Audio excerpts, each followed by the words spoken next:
I am Brandon Fink, father of Khaleesi Fink, the 5-year-old girl who was killed in a car accident whenever the vehicle that she was in was struck by the one being driven by now retired Wisconsin Senator Janet Bewley. It absolutely kills me to say this, but she won. Checkmate.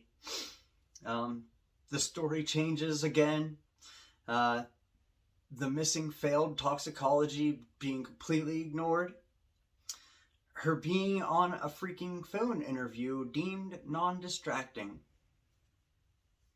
It is to the point that I cannot even find a lawyer that will give me my day in court with her, because they just look at the picture they painted and not the straight up lies and cover up that they used to paint it. Because of everything they've pulled and a very low cap on what could even be won,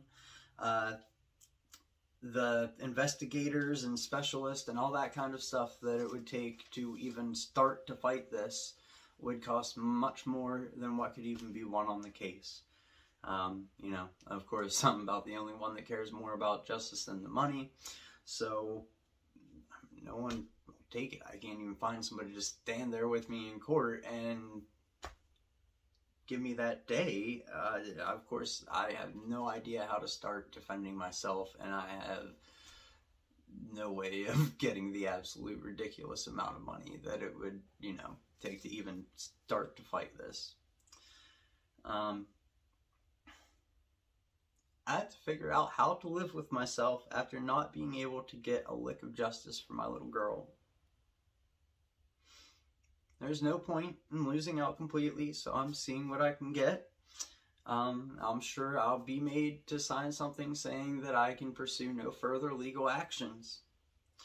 But I'll tell you what I can do. If exposure is the only thing close to justice that I'm ever going to get, then I'll have to make the most of that.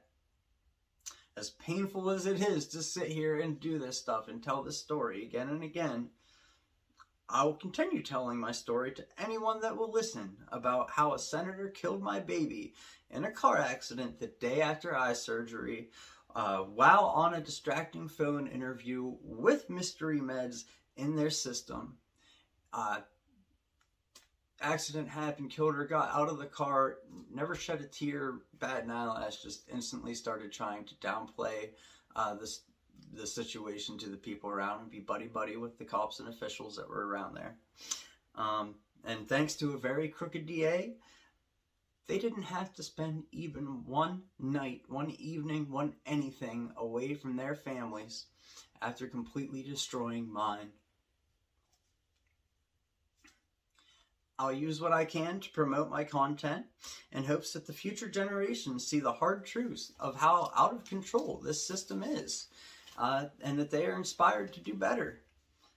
I know I highly doubt that Bewley or DA Meany would ever want to see their kids or grandkids have to suffer through the insane hell that they have laid on me. I hope that one day, through hashtag Justice for Callie, I help inspire and influence the future generation to somehow start holding public officials accountable for their actions, and hopefully save someone from going through what I am going through.